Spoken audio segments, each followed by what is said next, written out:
Hello दोस्तों, इस video में आपका स्वागत है। मेरा नाम है विपुल नकुम। पेशे से मैं एक फार्मासिस्ट हूँ, क्लिनिकल फार्मासिस्ट। दोस्तों, मुझे मेरे पिछले वीडियोस में बहुत सारी कमेंट्स आई जिसमें बहुत सारे लोगों को बहुत सारे कन्फ्यूजन्स है, कुछ मिथ्स है, कुछ डाउट्स है। तो वो सारी चीज़ें हम सोल्व करेंगे इस वीडियो में। हम इस वीडियो में आपके जो भी क्वेश्चंस आए हैं उसको रिजोल्व करने की कोशिश करेंगे, जिससे कि आपको थोड़ी क्लैरिटी रहे कि आभा कार्ड क्या है, आभा कार्ड के बारे में थोड़ा जो भी आपको कन्फ्यूज़न है वो मिट जाए। तो दोस्तों, मोस्ट कॉमनली जो क्वेश्चन पूछे जाते हैं उसका हम आज डिस्कशन करेंगे। तो दोस्तों, सबसे पहला कन्फ्यूज़न जो होता है उसमें बार बार मुझे एक सवाल वो आता है कि इससे पैसे के बारे में क्या फ़ायदा हो सकता है, मतलब पैसे से कैसे फ़ायदा हो सकता है, ये कार्ड से अगर हमें कोई मॉनिटरी बेनिफिट मिल सकता है, पैसे का बेनिफिट मिल सकता है, ऐसा कुछ है कि नहीं। तो दोस्तों, उसमें ऐसा कुछ भी नहीं है। नहीं, इसमें कोई भी मॉनिटरी बेनिफिट यानी कि पैसे का फ़ायदा कुछ भी नहीं होता है। एक कार्ड सिर्फ और सिर्फ आपके मेडिकल रिकॉर्ड को डिजिटली सेव करने के लिए रखा गया है।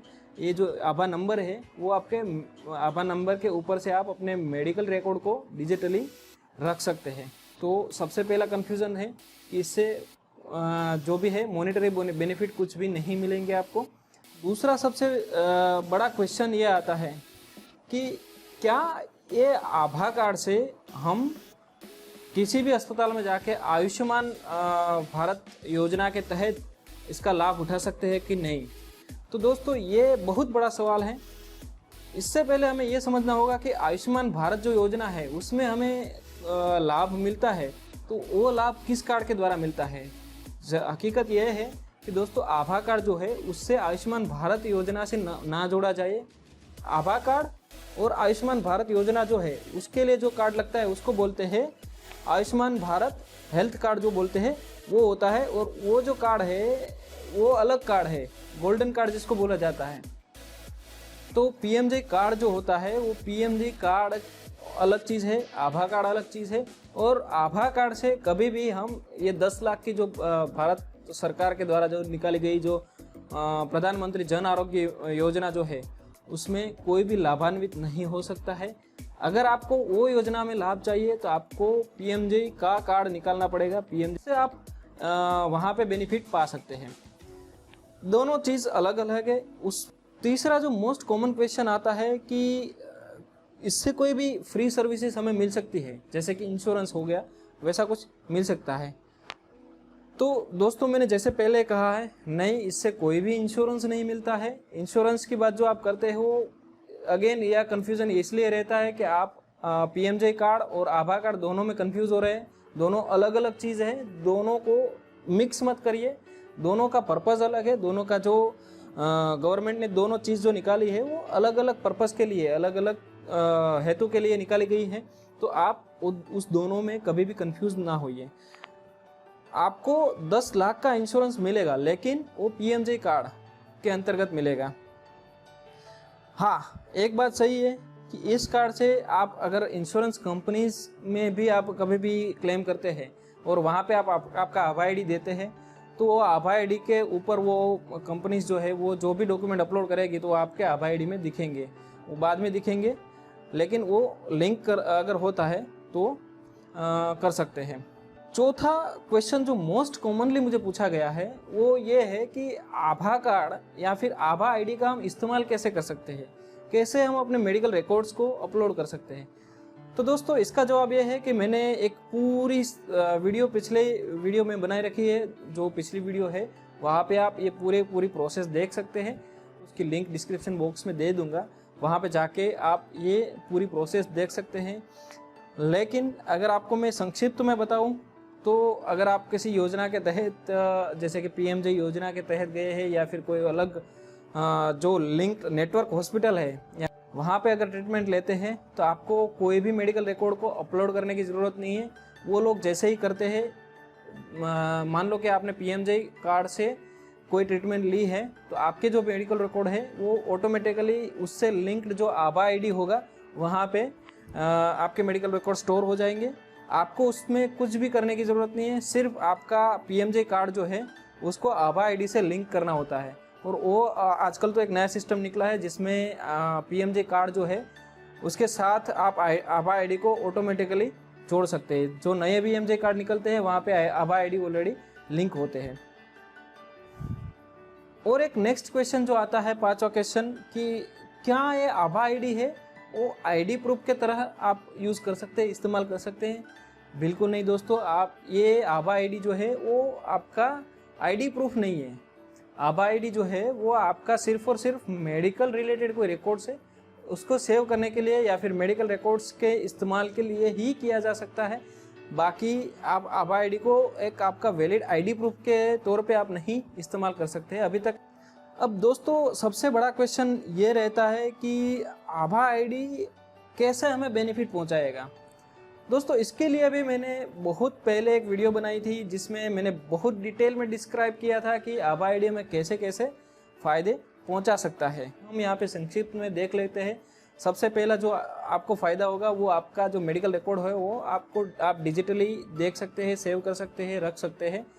तो आप कहीं भी दूसरे अस्पताल में जाएंगे या फिर कहीं भी जाएंगे तो आपको बार बार आपके जो फिजिकल मेडिकल रिकॉर्ड जो है वो आपको उसके पर्चे जो सब कुछ है वो आपको साथ में लेके नहीं घूमना है। सिर्फ अगले अस्पताल में जाएंगे वहाँ पे आप आपका आभा आईडी देंगे तो वो आपका आभा आईडी के ऊपर से आपके सारे मेडिकल रिकॉर्ड्स डॉक्टर्स देख सकते हैं। तो आपको सारे आपकी इंफॉर्मेशन है वो लेके सभी जगह पे कैरी करने की ज़रूरत नहीं है। दूसरा जो है उसमें आपकी जो सारी इंफॉर्मेशन है वो ऑलरेडी सेव होगी, जैसे कि ब्लड ग्रुप क्या है, आपका पिछला मेडिकल ट्रीटमेंट आपने क्या लिया है, कहाँ से लिया है, कौन सी दवाई आपको प्रिस्क्राइब की गई है, वो सब कुछ आपके उस रिकॉर्ड्स में मौजूद होगा।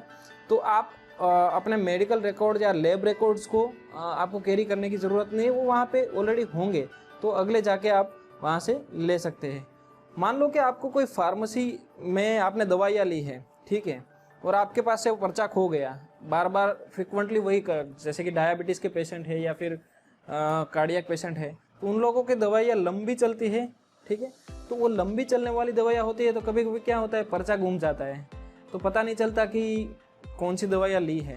तो अगर ये मेडिकल रिकॉर्ड में आपके स्टोर होगा कि आप कौन सी दवाइयाँ लेते हैं, तो आप कहीं भी फार्मेसी स्टोर में जाके आप वो दिखा सकते हैं कि भाई ये मेरे पास पर्चा है, देखो ये दवाई आपको देनी है। जिससे क्या होगा, प्रिस्क्रिप्शन भी फार्मेसी स्टोर के पास जाएंगे, वहाँ फार्मासिस्ट को दिखाएंगे तो वो इजीली वहाँ पे आपको वो जो दवाइयाँ है वो दे सकते हैं। कभी कभी आगे जाके गवर्नमेंट की ये विचारणा भी चल रही है कि कहीं बीमा कंपनियों को भी इसमें इन्वॉल्व किया जाएगा, जिससे क्या होगा कि आपका जो मेडिकल रिकॉर्ड है वो बीमा कंपनियां जब भी साझा करेंगी या फिर आप बीमा का लाभ लेके कहीं पे भी आप अपना मेडिकल जो डेटा होगा वो आप लेंगे, तो मेडिकल कंपनियां जो होती है, बीमा कंपनियां जो होती है, वो बीमा कंपनियां आपके मेडिकल रिकॉर्ड को आभा आईडी के साथ लिंक कर देगी। जिससे कि क्या होता है असल में कि बीमा कंपनियां जो होती है ओरिजिनल रिकॉर्ड्स अपने पास रखती है और एक जो जेरोक्स जो होती है या फिर उसको फोटोकॉपी होती है वो अपने पास रखने को बोलती है। लेकिन अगर ये जो हो गया तो उससे क्या होगा कि बीमा कंपनियां ओरिजिनल रिकॉर्ड भले ही ले जाए, लेकिन वो जो सारा मेडिकल रिकॉर्ड है वो आप अपने आभा आईडी पे देख सकेंगे। दूसरा एक जो कॉमन आभा आईडी का फ़ायदा है कि जब भी कोई नेटवर्क हॉस्पिटल में जाएंगे तो वहाँ पे आप सपोज़ कि कहीं हॉस्पिटल में जाते हैं तो पहले आपको आपका केस लिखवाना पड़ता है और केस बारी पे जाके वहाँ से आपको पर्चा निकालना पड़ता है। लेकिन अगर ये नेटवर्क हॉस्पिटल होगी तो वहाँ पे जाएंगे तो आप आभा एप्लीकेशन के ऊपर से वहाँ पे जो QR कोड दिया गया है वो QR कोड से भी अपना केस जो है वो बुक करा सकते हैं। आपको लंबी लंबी लाइन में खड़ा रहना नहीं पड़ेगा, ये और एक फ़ायदा है। तो ऐसे बहुत सारे आभा कार्ड के या फिर आभा आईडी के फ़ायदे हैं। तो आभा आईडी सच में एक विजनरी जो बोल सकते हैं वैसा एक स्टेप है गवर्नमेंट का। हालांकि अभी जो ये है वो क्या बोल सकते हैं उसको पूरी तरह से परिपक्व नहीं हुआ है, इसलिए हमें लगता है कि ये जो है वो हमें किस तरह से फ़ायदा पहुंचा सकता है। ये कार्ड बनाने का कोई फ़ायदा ही नहीं है, लेकिन फ्यूचर में ऐसा समय आएगा तो तब जाके ये सब कुछ ज़रूरत पड़ेगी, तो तब जाके हमें इसका महत्व समझ में आएगा। अभी जो गवर्नमेंट का स्टेप है वो लंबी सोच वाला, लंबी विजन वाला स्टेप है, तो उसमें कोई हिचकिचाने की बात नहीं है। थोड़ा सब्र रखें तो आगे आगे सब कुछ आपको पता चलने लगेगा। लेकिन ये जो सारे मैंने फ़ायदे आपको दिखाए हैं वो सारे फ़ायदे हम उठा सकते हैं।